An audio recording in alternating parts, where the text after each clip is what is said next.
Olá, eu sou Daiane Carrilho, proprietária da Petit Pas Estúdio de Dança em Vilhena, e hoje eu vim aqui para fazer um vídeo para tentar sanar a dúvida de muitos pais. Quando a criança chora para ir para o balé, ela não gosta de balé? E aí, o que é que vocês acham? Gente, antes que eu esqueça, eu quero pedir, por favor, que caso o seu problema não seja a sua criança chorar, é um outro tipo de problema que acontece, né, quando você leva a criança na escola ou dentro da escola de balé, eu quero pedir, por favor, para vocês deixarem nos comentários uma descrição mínima de qual é o seu problema e a gente falar como é que a gente resolve esse problema dentro da nossa escola, tá bom? Espero que eu consiga ajudar vocês, tá? Então vamos lá, vamos começar o vídeo.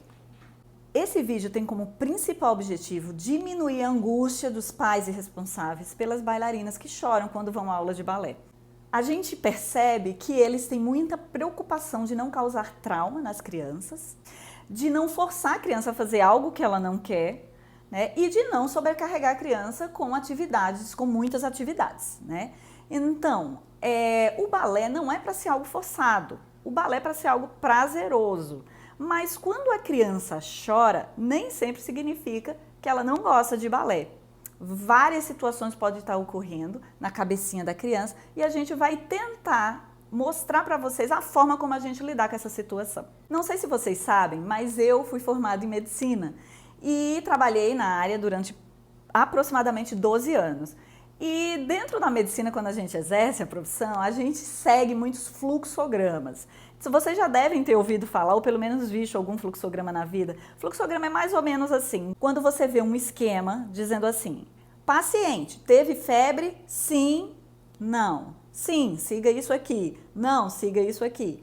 Então, isso é um fluxograma. Então, como eu tenho muito costume de usar fluxograma por ter trabalhado com isso há muito tempo, eu monto fluxogramas para determinar quais são as condutas que a gente vai ter em cada caso dentro da nossa escola. Então, hoje eu vou mostrar para vocês qual é o nosso fluxograma, o que exatamente a gente faz quando uma criança chora para ir para o balé.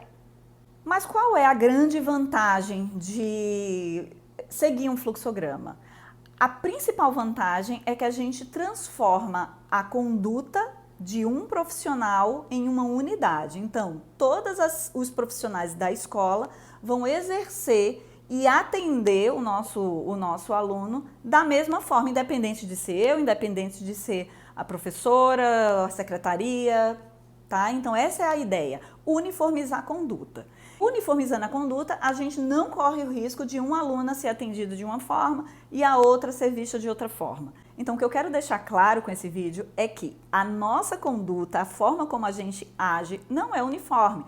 Cada escola tem o direito total de fazer e atender o seu aluno da forma que bem entender. Mas eu resolvi gravar esse vídeo por dois motivos específicos. Um é que às vezes os pais não entendem o que a gente está fazendo, o porquê a gente está agindo daquela forma. E isso deixa, às vezes, os pais angustiados, apesar da gente conversar. Então, eles sabendo que a gente segue um protocolo, que a gente segue um fluxograma que tem início, meio e fim, eles ficam mais tranquilos, se sentem mais tranquilos, né? E o segundo motivo é, observando que várias escolas pelo Brasil afora não tem um fluxograma, não seguem um fluxograma, ele até tem condutas, né, que dão super certo, mas não tem um fluxograma. Então, eles não têm como garantir que um professor vai fazer exatamente a mesma ação de um outro professor. A escola que tiver interesse, sinta-se à vontade de usar o nosso protocolo e adaptar para o seu público, lógico, porque o meu público é diferente do seu, então você vai ter que adaptar, né, e entender com sensibilidade qual é a melhor forma de atender o seu público. Então, vamos lá, vamos ver o que é que a Petit Pas faz quando o bailarino chora dentro da sala de aula ou para entrar na sala de aula. Então, vamos lá para o nosso fluxograma, tá? Eu vou colocar em algum lugar aí o nosso fluxograma, vou tentar colocar aqui para vocês entenderem mais ou menos como é que a gente pensa e como é que a gente segue, tá? Mas a princípio é o seguinte, a criança chora para ir na aula de balé ou chora quando chega e não quer entrar na sala de aula. Então, o que é que a gente faz? Qual é a nossa primeira pergunta do fluxograma? O aluno é um aluno novo ou é um aluno antigo? Então vamos pegar como se a resposta fosse de que é um aluno antigo, já era um aluno nosso e do nada ele começa a chorar e não quer ir fazer aula de balé. Então a gente pergunta o seguinte: aconteceu algo novo, alguma situação em sala de aula, ou dentro da nossa escola, ou na família do aluno, né, que justifique isso que está acontecendo? Então, isso a gente vai, através de conversa com o professor, através de conversa com o aluno, através de conversa com os familiares, tentar descobrir se existe algum fato que justifique o choro, tá? Vamos considerar agora que identificamos o fato, tá? É um fato familiar, então a gente conversa com a família para eles tentarem a melhor forma de contornar essa situação, tá? Porque daí, se eles não entrarem em ação, não tem muito o que a gente fazer. Porém, se o fato novo foi dentro da escola, a gente se pergunta, esse fato fere as regras de convívio dentro da escola? Então, se a gente encontra que o fato causador é um fato que ocorreu dentro da nossa escola, então a gente vai avaliar se esse fato fere as regras da escola. Isso é importantíssimo. Então, às vezes, as regras de convívio entre aluno com aluno, de professor com aluno, de qualquer funcionário com aluno. Às vezes a criança, ela começa a chorar, ela começa a se sentir mal pelo simples fato de subiu no sofá, caiu e outras crianças riram. Então isso já gera um motivo do choro e isso a gente tenta abordar, né, através de conversa com o aluno, conversa com os pais e a gente tenta ajudar aquele aluno da melhor forma possível. Então, quando a gente identifica o fato e a gente começa a atuar contra esse fato, a gente vai lá para o fluxograma de aluno novo e começa a seguir aquele fluxograma de aluno novo. Por que a gente segue o fluxograma de aluno novo? Porque o nosso aluno, a partir do momento em que ele não chorava e ele começa a chorar, ele é um novo aluno para a gente, né? Porque ele mudou a forma como ele se comporta, como ele vê a escola, né? Então a gente leva lá para o fluxograma de aluno novo. Se por um acaso a gente não identifica nenhum fato novo, tá? Então, voltando lá, a gente perguntou, é aluno novo ou é aluno antigo? É aluno antigo. Aconteceu um fato novo? Aconteceu. Então a gente segue tudo isso que eu falei. Não aconteceu ou não identificamos o fato novo, porque isso também pode acontecer, né? Da gente não identificar o fato novo. Então, a gente já leva direto esse aluno para seguir o fluxograma como se ele fosse um aluno novo. Mas então, que fluxograma? Se todo mundo segue, no final das contas, o fluxograma de aluno novo, qual é o fluxograma desse aluno novo? O que é que acontece de tão diferente nesse fluxograma, né? Então, vamos lá. Então, vamos lá para o protocolo de aluno novo, tá? Aluno novo, subentende-se que aluno novo é aquele que entrou na escola, é novo, é um aluno novo, ou que é um aluno antigo que começou a modificar o seu comportamento, passou por todo aquele protocolo de aluno antigo e que foi encaminhado para seguir agora o protocolo de aluno novo. O que é que acontece no fluxograma de aluno novo? Aluno novo, o aluno está chorando, a gente observa esse aluno durante 3 semanas. 3 semanas e a gente fala com a família para que eles não faltem, né? Sejam 3 semanas seguidas, porque daí a gente consegue ter uma noção real da evolução desse aluno, tá? Do bailarino. Então, o que a gente observa? Passou-se 3 semanas, a gente vem observando se existe uma modificação na qualidade do choro. Então, o que acontece normalmente? Normalmente, mães e pais, as crianças não choram quando vão para aula de balé. Isso é o mais comum, tá? Agora, dentro das crianças que choram, o que mais acontece? A gente observa por 3 semanas. Por quê? Porque na primeira semana elas choram demais. Na segunda semana elas já choram mais ou menos e na terceira semana a gente já observa que elas começam a parar de chorar, tá? Então esse é o padrão normal. Quando a gente observa por 3 semanas e a criança não parou de chorar e a gente percebe que ela não está melhorando a qualidade do choro, tá? Porque se ela está melhorando, a gente continua observando, porque isso é uma questão de adaptação de criança para criança, né? Que A gente vê 3 semanas, mas umas levam 4 semanas, mas o choro, a qualidade do choro tem que estar melhorando, tá? Então, se em 3 semanas a qualidade do choro não melhorou, ela continua chorando demais, né? E atrapalhando, angustiando a família, angustiando ela mesma e atrapalhando a dinâmica da aula, né? Então a gente para e segue esse fluxograma agora. Presta atenção. Então, quando isso acontece, da criança estar chorando depois de 3 semanas de avaliação e a gente não percebe uma melhora na graduação do choro, né, na qualidade do choro, então a gente chama os pais e pergunta o seguinte: pais, isso está acontecendo só no balé ou isso acontece em outros locais, na natação ou quando você deixa a criança no parquinho?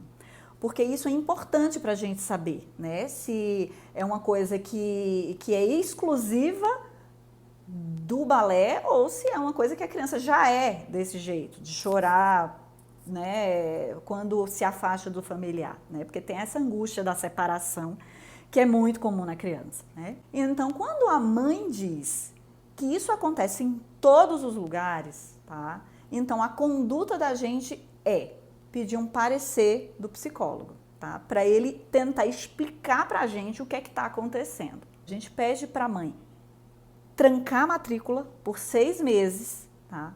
E fazer um acompanhamento com um profissional da área, tá? E o profissional tentar entender e junto com a família tentar entender o que está acontecendo e a melhor forma de contornar essa situação, tá?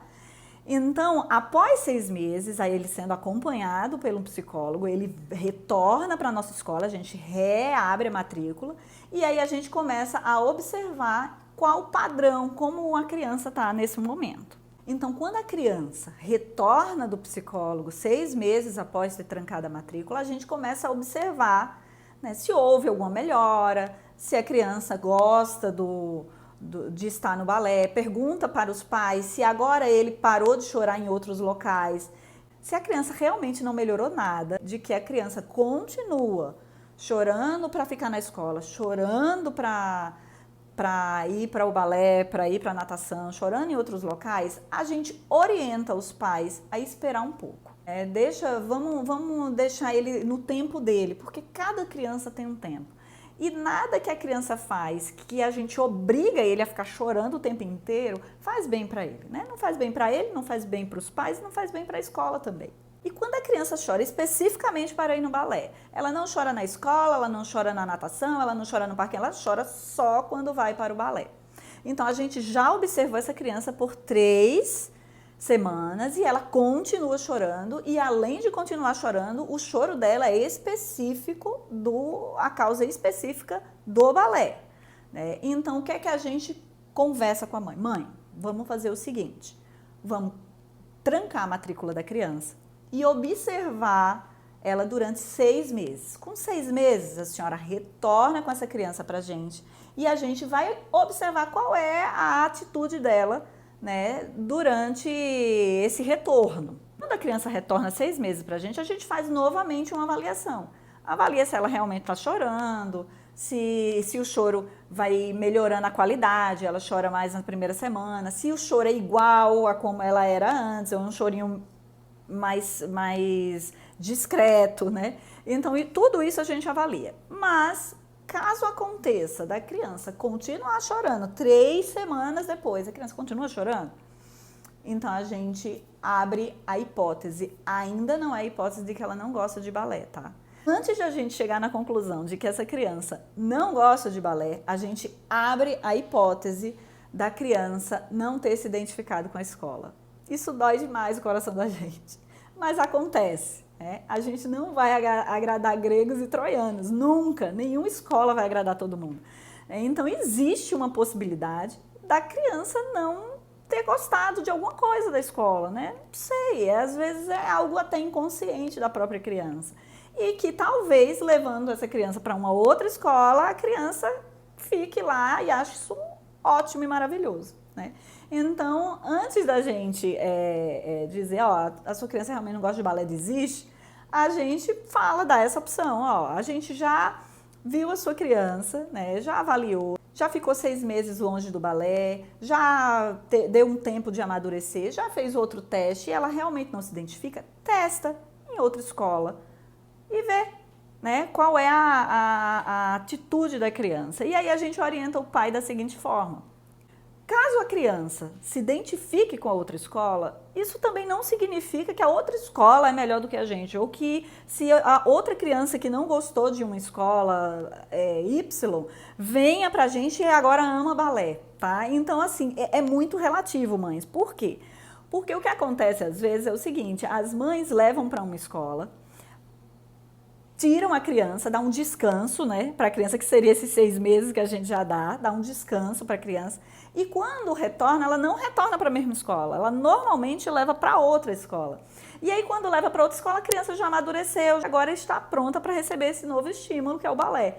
E aí fica aquela coisa, né, de ela não gostou da outra escola e agora ela está amando essa escola, e na realidade não é. Mas enfim, vamos considerar que a criança foi para uma outra escola, tá? Uma nova escola. E a mãe observa que ela tá do mesmo jeito, chorando, dando trabalho e tal. Então, nessa hipótese, a gente abre o grande parêntese. E aqui vem a ideia principal desse vídeo. A gente abre aquele grande parêntese de que a criança não está pronta para receber o estímulo do balé ainda. E não de que a criança não gosta de balé. A gente tem que ter muito cuidado que a criança é um ser em evolução. Quantas coisas a gente detestava na infância e que hoje a gente gosta, né? Tem que ter muito cuidado, inclusive com o que a gente fala próximo das crianças. Porque o que a gente fala é verdade para elas. Então, às vezes a gente tá perto de uma amiga e fala assim: a Mariazinha aqui não gostava de balé, eu tirei. Né? Então a gente fala isso, a criança escuta e fala: eu não gostava de balé, e acredita, e vai com isso pro resto da vida, tá? Então, o que é mais correto, tá? O que é mais correto de se fazer quando a gente está perto de uma criança é dizer exatamente o que aconteceu e não colocar valor dentro do que a gente fala. O que aconteceu, na verdade, é que ela foi para uma aula de balé e ela chorava e não queria ficar lá. Mas daí a gente verbalizar que ela chorava e não queria ficar lá porque não gosta, né, é uma coisa bem diferente. Então isso é o que eu quero deixar bem frisado nesse vídeo, tá, mães? Não desanime se a sua criança não gosta de balé e você é louca para ela fazer balé e passou por todo esse fluxograma e a gente chegou na conclusão de que ela não está pronta para o estímulo do balé. Então dá um tempo. E esse tempo, quanto tempo? Não sei. Aí vai de você com a sua criança, né? Pode ser 2 anos, pode ser 3 anos, pode ser 5 anos, mas o importante é você apresentar o estímulo aos poucos, mais pra frente. Então você conta, daqui a 2 anos eu pergunto se ela quer, ou daqui a 3 anos eu vejo. Às vezes uma amiguinha da sala tá fazendo, fala que tá fazendo, ela vai assistir o espetáculo e fica deslumbrada, nossa, eu queria estar em cima do palco, de repente ela começa a gostar só por causa disso, entendeu? Então, assim, calma, tá? Se a sua criança não está pronta para o estímulo do balé, calma, muita calma nessa hora. Perto de criança, só descreve o fato, não dá opinião, tá certo? Então é isso, espero que tenha ajudado vocês. Então eu quero pedir, por favor, que se acontece algo diferente com seu bailarino ou sua bailarina, tá? Vocês coloquem nos comentários, façam uma descrição mínima do que é que mais ou menos acontece. E aí eu venho e trago para vocês a forma como a Petit Pas tenta lidar com cada um dos problemas. Porque chorar é apenas um dos problemas, né? Não é apenas um dos eventos que acontecem dentro de uma escola de balé. Tem várias coisas e a gente tem fluxograma para cada um, tá bom? Então é isso, mães, pais, responsáveis e seguidores, né, também. Um beijo para todos e até o próximo vídeo.